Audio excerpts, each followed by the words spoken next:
Philippines is filled with various historical landmarks.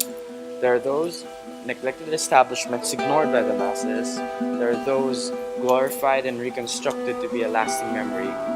And there are those that move on at the same pace in the changing times. One such landmark that bears a great significance, hosting a historical event known to all Filipinos, is the Epifanio de los Santos Avenue, EDSA for short. Not me, the avenue!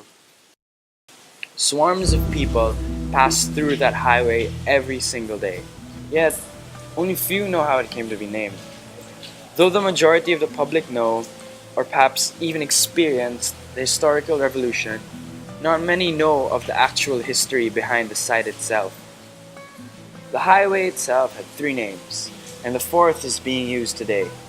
The first name given to the said avenue was North-South Circumferential Road. North-South Circumferential Road. Quite a mouthful, actually. But it was called that during the 1930s, when the highway was still under construction.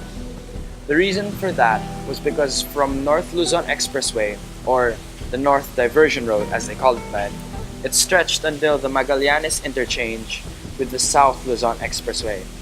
The second name was Avenida 19 de Junio,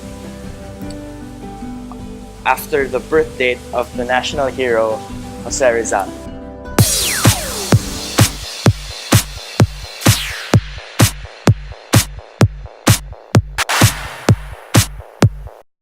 The road was given the name shortly after Hitler's war, back in 1946. Highway 54 was the third name given to the highway, though the name was not all that accurate in terms of why they chose it. In the 1950s, there was a misconception that the road was 54 kilometers long, thus the name Highway 54 stuck. It seems fitting that the avenue that hosted one of the most memorable acts of freedom was coincidentally named after an activist. The most recent and final renaming happened on April 7, 1959, the birthday of Epifanio de los Santos y Cristobal. It's my birthday! He was a Rizaleño, as well as a historian, a literary critic, an activist, a philosopher. In other words, he was a man of many talents. From metric measurements to national heroes, the avenue, now known as EDSA, has indeed gone a long way. It's interesting to note that in a way, the changes it has undergone could have actually served as a foreshadowing of the later events that occurred nearly 40 years after it settled for a name that stuck. EDSA, though glamorized by the great that it has done for the sake of freedom and rights, has a colorful story to tell of its own.